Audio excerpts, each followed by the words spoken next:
Hello guys, welcome all of you. This is lecture 21 in public administration lecture series. We are covering about administrative thinkers and आज का हमारा topic है decision making theory propounded by Herbert Simon. एक new information आप सब लोगों के लिए that now you can follow us on Facebook page also. A link will be provided in the description as well as in the comment section. So please follow and please like the page and subscribe to the channel. Watch the video till the end. Share as much as you can. Like and comment down any query regarding the video and regarding the public administration optional subject. Start करते हैं आज का topic. Herbert Simon basically American थे. He entered in University of Chicago in 1933 and studied social science and mathematics. He was associated with several public organizations and professional bodies. He also received Nobel Prize in Economics in the year 1978. Herbert Simon's major contribution has been in the field of decision making. Major जो contribution रहा उनका वो decision making के field में था. He considered a founding figure in the field of artificial intelligence, a creator of thinking machine, a central figure in the cognitive revolution in psychology in 1960s when computer model began to be used to study the thought process of human. और उनकी जो study थी decision making से related led him to develop a theory of bounded rationality. He was influenced by M.P. Follett, Alton Mayo and Bernard's function of the executive. मतलब जितने भी persons थे या जितने मेजर एडमिनिस्ट्रेटिव लीडर्स हुए, administrative thinkers हुए हैं जिन्होंने क्लासिकल थ्योरी से हट करके एक ह्यूमन एस्पेक्ट को नोट डाउन किया है, ऑलमोस्ट सभी से हर्बर्ट साइमन इन्फ्लुएंस हुए हैं. फर्दर देखते हैं, जब हम क्लासिकल थ्योरी कवर कर रहे थे तो हर क्लासिकल थिंकर के क्रिटिसिज्म में हमने साइमन का क्रिटिसिज्म जरूर देखा था. तो क्लासिकल थ्योरी यहाँ पर थोड़ा देख लेते हैं, उसी का ओवरव्यू है ये. Herbert Simon calls the principle of administration as proverb occurring in mutually contradictory pair. हमने देखा था कि जितने भी प्रिंसिपल्स ऑफ एडमिनिस्ट्रेशन थे, हर्बर्ट साइमन उनको कहते हैं कि दीज आर द प्रोवर्ब, कि एक लोकल एरिया के अंदर ही आप अप्लाई कर सकते हो. These are the proverb. और सबसे इंपॉर्टेंट चीज की हर एक प्रिंसिपल का एक दूसरा उसके अपोजिट कोई ना कोई और प्रिंसिपल है. एग्जाम्पल के तौर पे जैसे principle of span of control है. क्या था इसके अंदर कि एक पर्सन अपने सबऑर्डिनेट 4 या 5 सबऑर्डिनेट को ही कंट्रोल कर सकता है. और दूसरा जो है principle of minimum number of supervisory level. Second principle ये कहता है कि एक ऑर्गेनाइजेशन के अंदर कम से कम सुपरवाइजर होने चाहिए. So these two are contradictory principles as explained by the Herbert Simon. Simon says that these principles are not scientifically valid and do not have universal relevance. He finds no compatibility between the perfection of administrative process as conceived by POSTCO formula and their utility in attainment of objective. He points to gap between the principles and practice. उन्होंने कहा कि जो ये principles बताए गए हैं उनका और एक organization के goal जो होते हैं उनको achieve करने में एक gap है. ठीक है, मतलब प्रिंसिपल्स और प्रैक्टिस के बीच में एक गैप है, और वो गैप क्या है? According to him is correct decision making, by which he mean the optimum rational choice between alternative course of action. जब हमें कुछ डिसाइड करना होता है तो हमारे पास कुछ एक्शंस होते हैं, कुछ अल्टरनेटिव्स होते हैं, and we have to select from these alternatives. Rational choice मतलब जो हमारे ऑब्जेक्टिव है और जो सिचुएशन है उसके अकॉर्डिंग अगर हम सही चूज कर रहे हैं तो मतलब हमने जो है वो रैशनल डिसीजन लिया है. Thus begin his search for rational decision making models from which guide to real world decision making might be derived. मतलब उन्हीं के फिर जो ये मॉडल था उसी से फिर रियल डिसीजन मेकिंग डिराइव हुई होगी. फर्दर देखते हैं डिसीजन मेकिंग है क्या.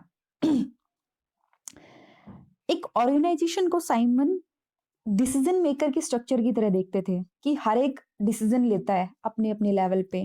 To him decisions are made at all level of the organisation, some of them affecting many members while others are relatively less important decision about detail.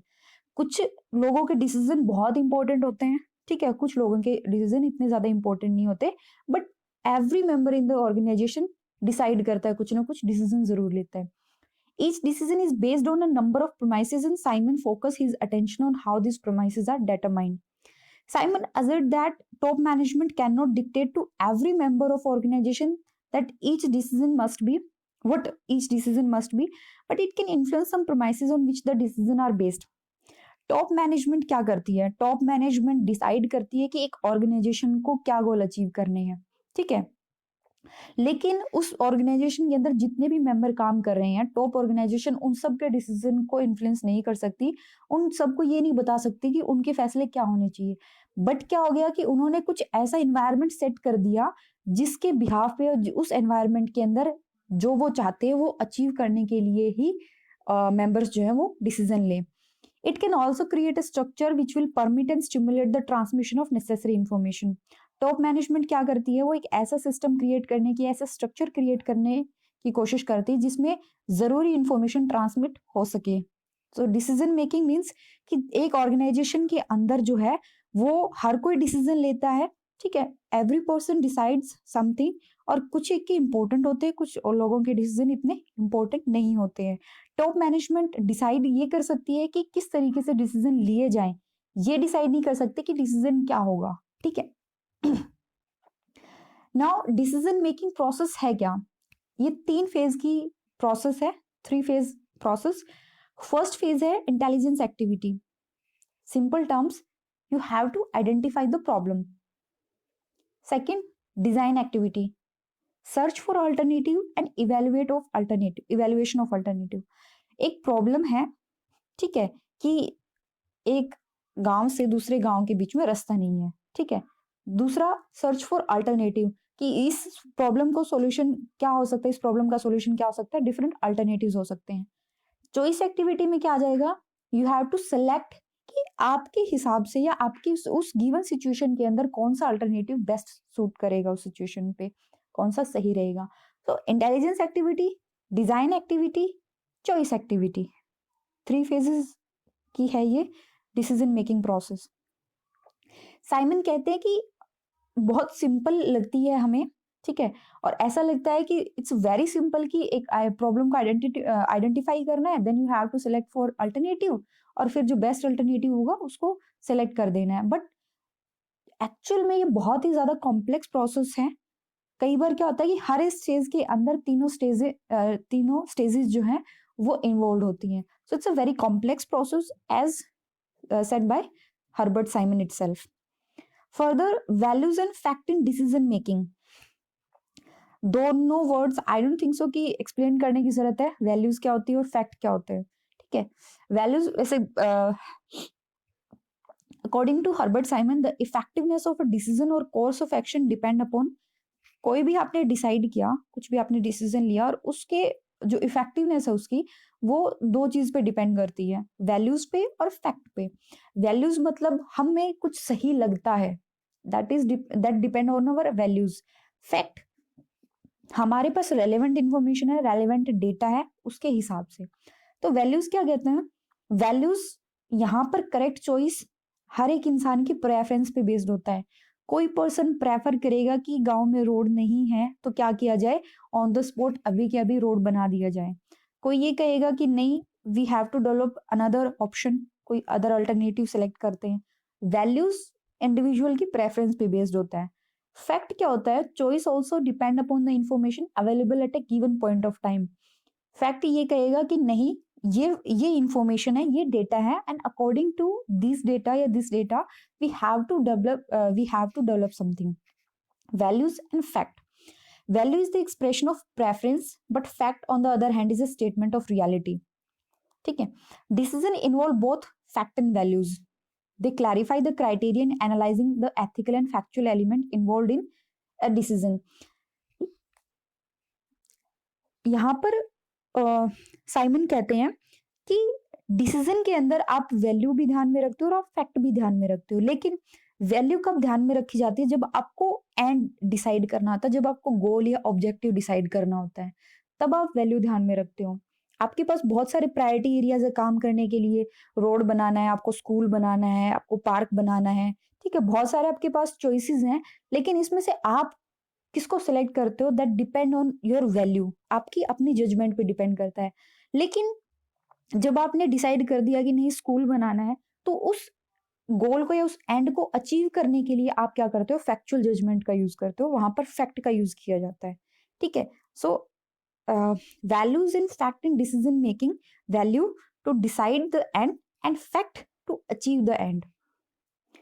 Further, hierarchy of decision in simple terms कि एक organisation के अंदर काफी सारे levels होंगे, top management, middle, फिर उससे lower, और सब हर कोई डिसाइड करता है, ठीक है, हर एक पर्सन डिसाइड करता है, लेकिन टॉप मैनेजमेंट ने क्या कर दिया, ब्रॉडर लेवल पे पॉलिसीज बना दी और ऑर्गेनाइजेशन का गोल सेट कर दिया।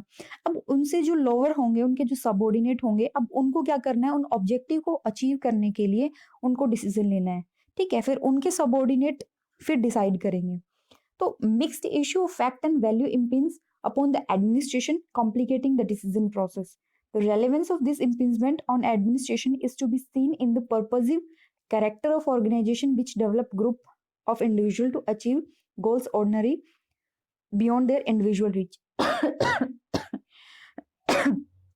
Sorry. फैक्ट और वैल्यूज के बहुत सारे मिक्स्ड इश्यूज होते हैं, जिस वजह से डिसीजन मेकिंग प्रोसेस जो है वो काफी ज्यादा कॉम्प्लिकेटेड हो जाती है, ठीक है। और इसमें फायदा ये होता है कि हर एक एडमिनिस्ट्रेशन या हर एक ऑर्गेनाइजेशन ने अपना एक गोल डिसाइड किया होता है, अपना एक पर्पस डिसाइड किया होता है, और उस पर्पस की वजह से क्या होता है, जो कंसेप्ट है हायरार्की ऑफ डिसीजन वो डेवलप होता है। Each step downward in the hierarchy implement the goal set forth in the step immediately above. क्या करता है, हर एक स्टेप जो है हायरार्की में, जो मतलब जो सबऑर्डिनेट हैं वो क्या करेंगे, अपने जो सुपरवाइजर हैं उन्होंने जो गोल सेट किए हैं उसी गोल को अचीव करने के लिए ही डिसाइड करेंगे। जैसे टॉप मैनेजमेंट ने कह दिया कि एक फैक्ट्री के अंदर आज के दिन में 100 यूनिट का प्रोडक्शन हो जाना चाहिए, तो उनके जो सबऑर्डिनेट है वो डिसाइड करेंगे उस बेसिस पे कि ये हमारा टारगेट है, हमें इसको अचीव करने के लिए हमें डिसाइड करना है। So this purposiveness of organization for the attainment of goal bring about an integration in the pattern of behavior. इससे क्या हो जाता है कि सबको पता है कि हमें 100 यूनिट प्रोड्यूस करनी है, आज के दिन इतना प्रोडक्शन हमने करना है, तो फिर क्या होता है, उनके बिहेवियर में इंटीग्रेशन आता है, लोग एक साथ काम करते हैं। और अगर ऐसा ना हो तो फिर क्या होता है, फिर एडमिनिस्ट्रेशन का कोई मतलब नहीं रह जाता। In the process, even minute decisions are inevitably instances of application of broader decision relative to purpose and to method. छोटे से छोटा काम जो होगा ऑर्गेनाइजेशन के अंदर, फिर वो उस पर्पस को अचीव करने के लिए होगा। It should not be inferred that this hierarchy or pyramid of goal is perfectly organized or integrated in any actual behavior. लेकिन हर्बर्ट साइमन यहाँ पर कहते हैं कि ये जो हायरार्की डिजाइन की है ये परफेक्ट नहीं है, रियल लाइफ में ये चेंज हो सकती है, because it actually depend on the actual behavior of the member of organization. It is the complexity that makes perfect integration extremely difficult. However, certain amount of integration will have to be achieved in reality, without which no purpose can be achieved. Integration कब होगा, hierarchy of decision explain एक बार और बता देती हूँ, that के top management को decide करती है, पर्पस बताती है ऑर्गेनाइजेशन का, उसके हिसाब से जो है वो सबऑर्डिनेट अपने अपने फैसले लेंगे, अपने डिसाइड करेंगे, एंड इस वजह से क्या होता है कि आपने अपना पर्पस बता दिया तो उनके जो बिहेवियर में एक इंटीग्रेशन आ जाता है, और ये इंटीग्रेशन जरूरी है। अगर ये इंटीग्रेशन ना हो मेंबर्स के बिहेवियर में तो एडमिनिस्ट्रेशन का कोई मतलब रह ही नहीं जाता। बट हर्बर्ट साइमन ये कहते हैं कि एक्चुअल में थोड़ा बहुत चेंजेस जरूर आते हैं, ये परफेक्ट नहीं होता, ठीक है, बिकॉज ये एक्चुअल बिहेवियर पे डिपेंड करता है, वहां पे जितने भी मेंबर्स हैं उनके एक्चुअल बिहेवियर पे डिपेंड करता है, तो ये कभी भी परफेक्ट नहीं होता, ठीक है। फर्दर है rational decision making. Rational decision making simple कि आपके पास इतने सारे अल्टरनेटिव्स हैं, आपने जो अल्टरनेटिव चूज करोगे उसका कॉन्सिक्वेंसेस क्या होंगे, उसके नतीजे क्या होंगे, और उस हिसाब से फिर आपने एक बेस्ट जो अल्टरनेटिव आपके हिसाब से था आपने डिसाइड किया, ठीक है। So this is rational decision making. Rationality in decision making process largely depend upon the correct choice of both the value judgment and factual judgment. Simon मानते हैं कि जो रैशनल एडमिनिस्ट्रेटर होता है उसको जितने भी पॉसिबल कोर्सेज ऑफ एक्शन है कि इतने तरीके से काम हो सकता है उसकी परफेक्ट नॉलेज होती है, और उसकी वजह से जो नतीजा है, जो कॉन्सिक्वेंसेज होने वाले हैं उनकी भी नॉलेज होती है, उसके पास सारी इंफॉर्मेशन होती है, ठीक है। दैट मीन्स जितने भी अल्टरनेटिव्स हैं उन सब की नॉलेज होती है, और अल्टरनेटिव अगर आपने कोई भी पर्टिकुलर अल्टरनेटिव चूज किया उसकी वजह से क्या क्या कॉन्सिक्वेंसेज हो गए उसका भी उनको पता होता है। ये होती है रैशनल एडमिनिस्ट्रेटर की बात की उसको हर चीज की परफेक्शन है उसके अंदर, उसको हर चीज की परफेक्ट नॉलेज है। बट हमें भी पता है कि रियल वर्ल्ड में ऐसा नहीं होता, बहुत सारी लिमिटेशंस होती हैं। जैसे डिसीजन मेकर को बहुत कम चांसेस हो कि उसको पता हो कि सारे पॉसिबल सॉल्यूशन क्या है, ठीक है। दूसरा, उन सॉल्यूशन से होने वाले कॉन्सिक्वेंसेस क्या हो सकते हैं, शायद हम प्रिडिक्ट ना कर पाए। उसकी इंफॉर्मेशन बहुत कम है, इनएडिक्वेट है सिचुएशन को देखते हुए, और टाइम की कमी है कि वो उसको बैठ करके हर चीज को बहुत गहराई से एनालाइज नहीं कर सकता, उसके कॉन्सिक्वेंसेस को एनालाइज नहीं कर सकता। सो बहुत सारे लिमिटेशन के अंदर उसको डिसाइड करना होता है, तो यहाँ पर रैशनल एडमिनिस्ट्रेटर पॉसिबल नहीं हो पाता है, ठीक है। Thus, rationality in decision making is bound to suffer, but Simon emphasizes that decision making should be based on rational choices. तो यहाँ पर रैशनैलिटी वो क्या कहते हैं, वो तो था रैशनल एडमिनिस्ट्रेटर। रैशनैलिटी क्या होता है, concerned with the relation of preferred behavior alternative in terms of some system of valued whereby the consequences of behavior can be evaluated। मतलब आपका कुछ आपके कुछ वैल्यूज हैं, सिस्टम ऑफ वैल्यूज हैं, ठीक है, और उसके अंदर आपके बिहेवियर के कुछ अल्टरनेटिव्स हैं, तो उसके जो बिहेवियर आपका और आपके जो वैल्यूज हैं उसके रिलेशन में रैशनैलिटी डिफाइन होती है, जहां पर आप अपने बिहेवियर के कॉन्सिक्वेंसेस को इजीली आइडेंटिफाई कर सकते हो, इवेल्युएट कर सकते हो कि अगर मैंने ये फैसला लिया तो इसका ये कॉन्सिक्वेंसेस होगा। अगर मैंने ये आइडेंटिफाई कर लिया, ये मैंने ढूंढ लिया, दैट मीन्स वहां पर रैशनैलिटी है। He explained rationality in terms of mean and construct, means and construct। जैसे if appropriate means are chosen to reach desired end, the decision is rational। अगर आपने सही तरीके से आपने आप अपने एंड्स तक पहुंचने की कोशिश कर रहे हो तो क्या है, डिसीजन जो है रैशनल है। टाइप्स ऑफ रैशनैलिटी 6 टाइप की है, ठीक है। Objectively rational, subjectively rational, consciously rational, deliberately rational, organisationally rational and personally rational. Objectively rational के अंदर क्या होता है कि correct behaviour for maximising given value in a given situation. Particular situation में आपने क्या करना है, एक आपको एक वैल्यू दे दी और उस वैल्यू को ज्यादा से ज्यादा आपने वहां पर वो बेनिफिट उठाना है, मैक्सिमाइज करना है उसको। सब्जेक्टिवली में क्या हो गया, डिसीजन जो लिया जाएगा वो क्या होता है, उस जो सिचुएशन है, जो सब्जेक्ट है, उसकी ज्यादा से ज्यादा नॉलेज गेन करना, ठीक है। कॉन्शियसली में आप क्या फैसले ले रहे हो, आपका गोल क्या है, आप किस तरीके से अपने गोल तक पहुंचोगे, उसके बारे में आप कॉन्शियस हो, आपको नॉलेज है उस चीज की। डेलिबरेटरी रैशनल, एडजस्ट करते हो आप अपने मीन्स को, एंड्स के हिसाब से चेंज करना पड़ता है आपको। ऑर्गेनाइजेशनली रैशनल के अंदर कि डिसीजन आपके जो ऑर्गेनाइजेशन है उनके जो पर्पस है, गोल है, उसके हिसाब से एडजस्टेड हो।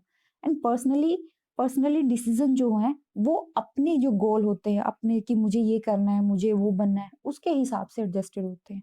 तो 6 टाइप की रैशनैलिटी होती है, मतलब 6 तरीके से डिसीजन जो है वो रैशनल हो सकता है। बाउंडेड रैशनैलिटी बहुत फेमस कंसेप्ट है ये हर्बर्ट साइमन का, तो इसको थोड़ा केयरफुली आप स्टडी करना, ठीक है। बुक जब आप बुक पढ़ रहे हो तब भी इसको केयरफुली समझने की कोशिश करना। एक चीज तो क्लियर है कि कंप्लीट रैशनैलिटी तो पॉसिबल ही नहीं है, ठीक है। Simon dispute the concept of total rationality in administrative behaviour. हमें पता है रैशनल होने के लिए आपको जितने भी पॉसिबल वे हैं एक सॉल्यूशन तक पहुंचने के, जितने भी पॉसिबल हैं, उन सबको पता होना चाहिए और उन सबका आपको कॉन्सिक्वेंसेस का पता होना चाहिए, but it is not going to be possible, ठीक है। He observe that human behaviour is neither totally rational not totally non rational. Totally rational भी नहीं होता, टोटली इरेशनल भी नहीं होता। तो यहाँ पर जो कंसेप्ट आता है वो होता है बाउंडेड रैशनैलिटी, मतलब रैशनल तो हो लेकिन बाउंडेड, एक बाउंडेशन आपके ऊपर, आप एक लिमिटेशन में है। Operating under condition of bounded rationality, a practical decision maker has not the wits to maximize on decision of any significance। Simple terms में कि एक पर्सन के पास न तो इतना टाइम होता है, न ही इतनी एनर्जी होती है, और न ही उसके पास इतनी अंडरस्टैंडिंग होती है कि वो हर पॉसिबल अल्टरनेटिव को बहुत गहराई में उसको मतलब इवेलुएट कर सके।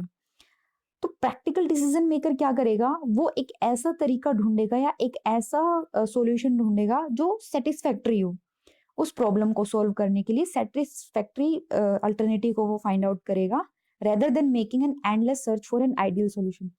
ये भी सोचने वाली बात है कि अगर आप बैठ जाओ सिंपल से सिंपल चीज को इतनी गहराई से आपको एक छोटा सा डिसाइड करना, बट आप इतनी डेप्थ में देख रहे हो उस चीज को, तो हर डिसीजन फिर मतलब ये हुआ ना कि जो डिसाइड करने का जो टाइम है आप ये सोच के चलो कि वो कितना होगा। तो ये एंडलेस सर्च है आइडियल सॉल्यूशन के चक्कर में। बट प्रैक्टिकल डिसीजन मेकर क्या करता है, एक सेटिस्फैक्ट्री कोर्स ऑफ एक्शन जो है वो फाइंड आउट करता है। वो सिर्फ उन्हीं चीजों को ध्यान में रखता है जिससे वो अवेयर है, कुछ फैक्टर्स से उनको समझता है, और अगर रेलेवेंट है वो डिसीजन मेकिंग में तो उनको फॉलो करता है कुछ फैक्टर्स को। According to Simon the fundamental criteria guiding an administrator in all aspect of decision making must be efficiency. तो यहाँ पर हर्बर्ट साइमन कहते हैं कि एक बेसिक क्राइटेरिया जो हर एक पब्लिक एडमिनिस्ट्रेटर को इन्फ्लुएंस करे, उसको गाइड करे, वो क्या होना चाहिए, दैट मस्ट बी एफिशिएंसी। और एफिशिएंसी पब्लिक एडमिनिस्ट्रेशन में क्या होती है कि ऐसा अल्टरनेटिव जो कि जितने भी आपके पास रिसोर्सेज हैं उन रिसोर्सेज का लार्जेस्ट रिजल्ट प्रोड्यूस करे, मतलब उस उन अवेलेबल रिसोर्सेज से आपको मैक्सिमम बेनिफिट हो, तो मतलब क्या है वहां पर एफिशिएंसी है। सो in public administration the efficiency criteria dictates the choice of that alternative which produces the largest result for the given application of resources. So bounded rationality, that means not pure rational and not completely irrational, but you are bounded by certain constraint and you have to follow whatever the best alternative available to you according to the given situation. जितने resources हैं उन्हीं के हिसाब से जो best alternative है आपके पास आप उसी को फॉलो करो, that is bounded rationality. Thank you so much, further lecture will be continued. ठीक है, subscribe, like and comment, share as much as you can. Visit to our Facebook page, link will be provided in the comment section, also in the description box. ठीक है, thank you so much.